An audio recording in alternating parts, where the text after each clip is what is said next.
Bonjour à tous et bienvenue à l'émission d'aujourd'hui. Aujourd'hui, d'ailleurs, nous avons le plaisir de recevoir en entrevue l'humoriste et comédien Dave Richer. Monsieur Richer, bonjour et merci d'avoir accepté l'invitation. Allô, ça va bien? Ça Je va suis très bien. super, je suis super content d'être avec vous aujourd'hui. Avant d'aller plus loin, Monsieur Richer, je me demandais s'il fallait être drôle pour interviewer un humoriste. Je me suis dit, va demeurer naturel, tout simplement. Je pense que ça va être plus simple. Voilà, je vais essayer d'être drôle pour deux. Ouais, c'est bon. Alors, votre nom est de plus en plus connu au Québec, Monsieur Richer, parce qu'en plus d'être humoriste et comédien, on vous a vu notamment récemment là, dans Stat, depuis une trentaine d'années, vous êtes dans le domaine, vous êtes aussi conférencier et vous Oui, avez été un athlète, ça je ne le savais pas, un athlète paralympique dans la discipline du boccia, c'est ça? oui, j'étais Excellent. un athlète durant une douzaine d'années. J'ai été aux Jeux paralympiques à Londres en 2012. Mais j'ai rien gagné. Mais j'étais là, puis j'ai vécu ça vraiment pleinement, puis c'était cool, vraiment cool. Auriez-vous pensé un jour que vous alliez aller aux Paralympiques? Ben, honnêtement, non, mais avec moi, on sait jamais qu'on va. Fait que je m'ai rendu pareil aux Olympiques, aux Paralympiques. Donc, honnêtement, c'était pas mon intention première, mais je m'ai rendu pareil. Il n'y a rien qui vous arrête, c'est le moins qu'on puisse dire. Je Et pense pas. ce qui vous démarque de vos collègues humoristes et comédiens, c'est bien entendu le fait que vous êtes atteint là, d'une paralysie cérébrale depuis votre naissance, je pense. Voilà. Euh, une certaine incoordination aussi au niveau des quatre membres et un problème quand même d'élocution. Puis pour être humoriste, ben, il faut avoir un franc-parler. Puis vous Oui, réussissez à percer, c'est chapeau, hein? Parce que je vous ai vu, moi, en spectacle l'an passé, Prix Papillon de la Cofane, puis ma foi, écoutez, tout le monde riait dans la salle, tout le monde comprenait bien le sens de la répartition des mots. Et donc, vous réussissez à surmonter des obstacles incroyables. ben, je pense que quand on m'écoute, quand on prend le temps de m'écouter, il n'y en a pas de problème. Je pense que je suis assez clair pour que le monde comprenne. C'est sûr qu'au début de mon show, le monde a comme peur de ne pas me comprendre, mais après trois minutes, le monde me comprend super bien. Puis il embarque dans mon tempo. Puis le monde sont crampés du début à la fin. Donc, oui, je comprends le monde qui ont peur de ne pas me comprendre, mais je pense qu'il faut oublier ça, puis prendre le temps de m'écouter. Absolument, absolument.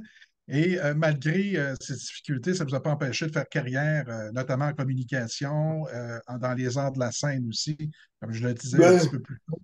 c'est un Donc, peu, c'est un peu paradoxal que je travaille en communication, mais je voulais être le premier comédien humoriste ayant un handicap, parce qu'il y en avait pas. Puis j'ai été le premier,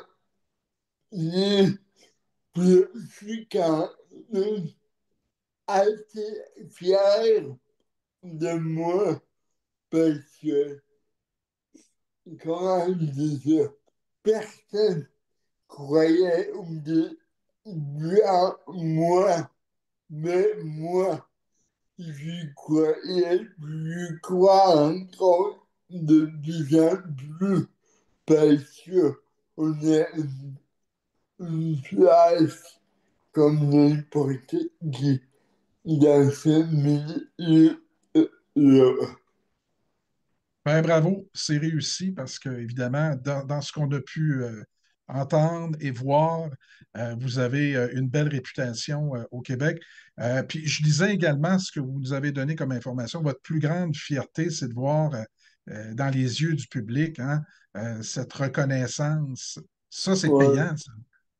Parce que le plus beau cadeau pour moi, c'est que le monde a du plaisir à m'écouter, a du plaisir à me regarder, puis en plus, capable de les faire rire.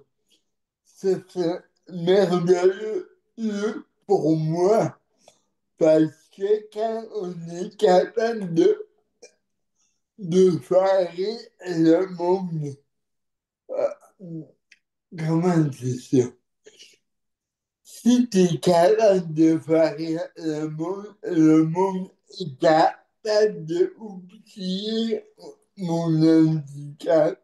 C'est ça, c'est quand même une fierté pour moi de voir que le monde arrête pas juste à mon physique, mais sont capables de comprendre ma réalité avec une touche d'humour. Ça, c'est cool, pas mal. Il y a sûrement des ingrédients importants, je dirais l'audace et la persévérance. Je ne me cherche pas une job, mais comment on devient humoriste? Est-ce que quand vous étiez jeune, le monde disait et qui est drôle, le petit Richer, ou comment c'est venu l'idée? Ouais. Mais en partant d'une grande gueule, ok, j'ai commencé à parler à la des gens. Alors, je suis même pas capable de parler. Puis depuis ça, je ne suis pas arrêtable. Mais je pense que j'ai compris que j'avais ma place comme n'importe qui, que, que j'étais capable de faire rire. Parce que c'est pas évident non plus de faire rire.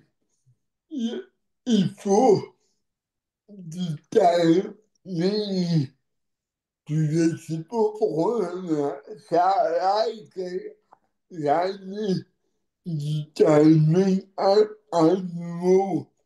Fait que je pense que il n'y a pas une recette magique pour être humoriste, pour être comédien. Mais je pense que il faut vivre le moment présent puis croire en ses capacités. Puis moi, j'y croyais que j'avais comme n'importe qui. Puis je me disais, je veux être le premier pour ouvrir la porte aux autres. Puis j'espère de tout mon cœur que j'ai une relève. Je sais pas qui entend, mais faut quand même une relève à moi. Je sais que vous avez pris une pause aussi durant la pandémie. Et après ça, vous êtes revenu, ben, comme d'ailleurs plusieurs personnes qui ont pris une pause. Et après ça, vous êtes Ouais, revenu en ouais, force. Et là, vous avez inscrit votre premier one-man show. Parlez-nous un petit peu, là. Comment ça s'est passé, tout ça, là? Ben, depuis des années, depuis 25 ans, comme on me disait, tantôt, je fais des conférences un peu partout au Québec, au niveau secondaire, dans des écoles secondaires, surtout pour les 3, 4, 5e niveau secondaire.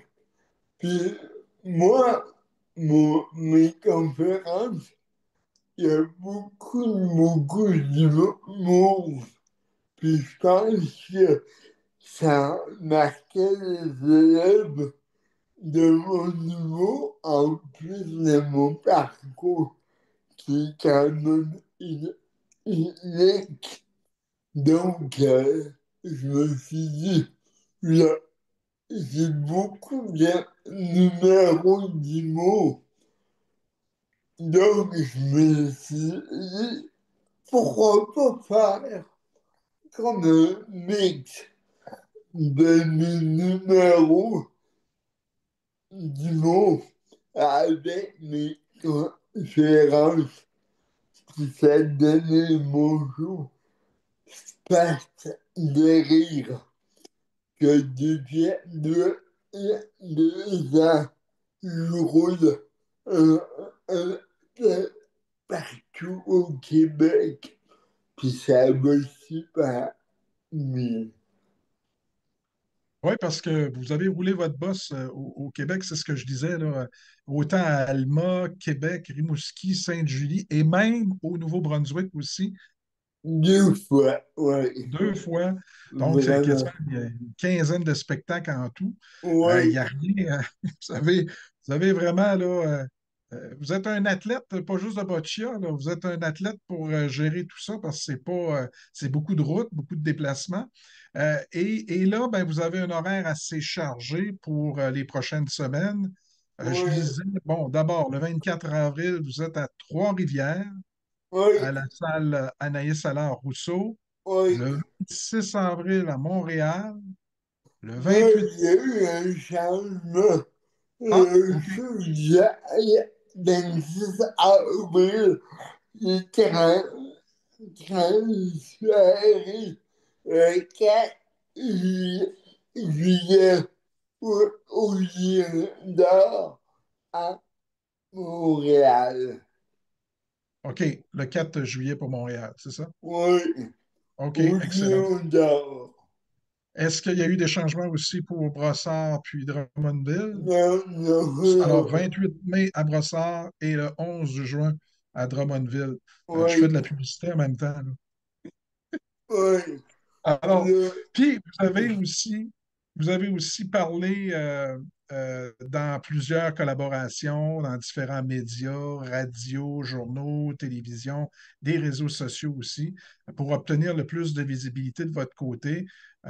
Et donc, de ce côté-là, c'est pour ça que je disais d'entrée de jeu, vous êtes de plus en plus connu parce que, en plus d'être bon comme humoriste, vous avez aussi, vous semblez avoir une bonne équipe de relations publiques. Ça aussi, c'est important. Puis, ouais, écoutez, c'est toujours intéressant. J'ai le goût de vous poser la question au niveau du handicap, de ce qu'on vit au Québec. Trouvez-vous peut-être que la question, justement, des connaissances et du respect du handicap, est-ce qu'on a cassé le tabou autant du côté de la population que du côté de nos décideurs politiques? c'est une très, très bonne question. Je pense que le combat il est pas fini. Je pense que c'est vraiment un combat à long terme. Oui, le monde est plus ouvert à la différence. Moi, je me fais reconnaître pas pire, mais le monde a pas pitié de moi. Au contraire, il y a comme une fierté dans leurs yeux. Ça me touche beaucoup de voir que le monde est attaché à à quelqu'un comme moi, puis il comprend que c'est un combat, mais tout le monde a un combat à mener dans la vie. Donc, les personnes handicapées, le gros problème, c'est que oui, on commence à en avoir de plus en plus, mais pas assez à mon goût. Je pense qu'on est dû pour, je sais pas, bon, moi, probablement, mais je suis dû pour avoir un premier rôle à la télévision. Je veux voir jusqu'à quel point le monde peut s'adapter. Ça, comment dire, s'attacher avec un gars comme moi pour un rôle, mais honnêtement, je pense que on est rendu là, mais il y a encore beaucoup de chemin à faire. Excellent. On va revenir. Vous Ouais. parliez tantôt, M. Richer, vous étiez peut-être à la recherche d'un rôle principal. J'ai peut-être la solution, moi. Il me semble qu'en politique, vous seriez bon parce que souvent, on dit qu'il n'y a pas assez de décideurs en situation de handicap. Tant Ouais. qu'ils ne vivent pas ce que c'est, ils ne savent pas c'est quoi. Donc, ils ne prennent pas de bonnes décisions. Qu'est-ce que vous en pensez là-dessus? Vous avez tellement raison, monsieur. Je pense que mon, un de mes rêves, j'en parle pas beaucoup, hein, mais je pense que la politique, ça pourrait peut-être m'intéresser. Je, je répète, la crise, c'est que j'aurais été candidat à cette et, et politicien à conduire tantôt avec moi aussi, là, mais, mais pourquoi pas être politicien? Peut-être on verra, je suis pas rendu là encore. Oui, non, je comprends. Mais il me semble qu'un monsieur Dave Richet avec une belle cravate sur un poteau, moi, je voterais pour ça, moi. Mais je sais pas jusqu'à quel point la population est ouverte à ça. Mais vu que je suis connu quand même pas pire, je me dis pourquoi pas. Mais Ben oui. je pense qu'on est rendu là aussi. Faudrait peut-être s'en reparler éventuellement. N'oubliez pas qu'il y a quand même un professeur de théâtre qui est devenu premier ministre, hein, M. Trudeau. Je veux dire, il y avait quand même un background, là. Il Donc, était très, très bon comédien, mais pas mes ministres. c'est ça, dans le rôle de premier ministre, Ouais, effectivement. c'est ça. Ouais. Mais Dernière question, oui. pourquoi Dernière pas? question. Oui. Dernière question pour vous, M. Richer. Si je vous donnais une baguette magique aujourd'hui, si vous Ouais. aviez un rêve à réaliser, ce serait quoi? Bonne question, parce que honnêtement, j'ai accompli pas mal de mes rêves, ok? Puis je me trouve tellement chanceux, parce que handicap ou pas, je pense qu'il faut des rêves dans la vie. Puis merci, mon Dieu, j'ai réalisé pas mal de mes rêves. Je pense que si j'avais un rêve ou deux encore, c'est avoir peut-être un premier rôle dans une série ou un film. Puis peut-être que j'irai en politique pour que le monde comprenne que c'est bien beau de parler des personnes handicapées, mais il n'y a rien de mieux qu'un un vrai pour leur faire comprendre la réalité. Puis je pense que le problème des personnes handicapées pour moi, puis c'est pas un reproche, c'est une concentration, c'est que on prend pas beaucoup de place, puis je pense que on devrait prendre la place qui nous revient, mais on est tellement dépendant des personnes qui nous entourent, puis c'est dans le, le bon sens aussi, mais je pense qu'il faut prendre notre place, puis j'espère que les générations futures de personnes handicapées vont prendre une plus grande place que là. Mais je sais quand on parle de loin dans les années 40, 50, on n'était même pas visible. Fait que là, je suis rendu à la télé, fait que c'est pas plus pareil. En espérant évidemment que l'avenir pourra combler vos rêves également, Monsieur Richer, en souhaitant qu'il y ait un réalisateur qui décidera de donner Ouais, effectivement un rôle principal à Dave Richer. Pourquoi pas? Ouais, mais je vous donne un exemple pour mon spectacle.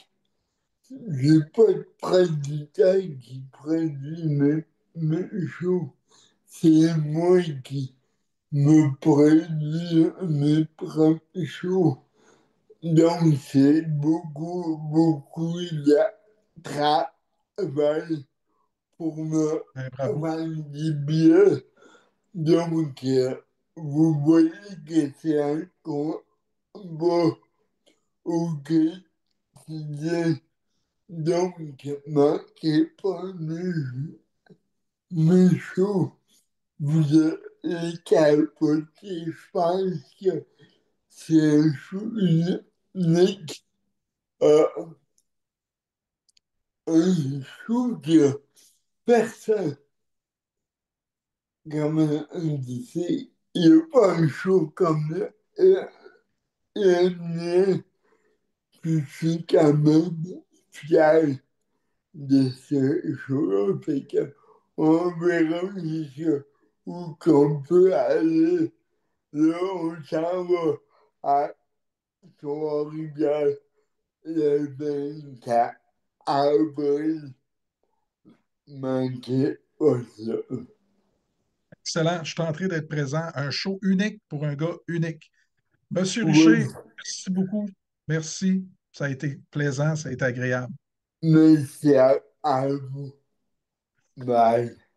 Au revoir. Alors, chers auditeurs, merci beaucoup de votre participation à l'émission Des gens comme les autres. Ce n'est qu'un au revoir et on se dit à la prochaine avec d'autres invités remarquables.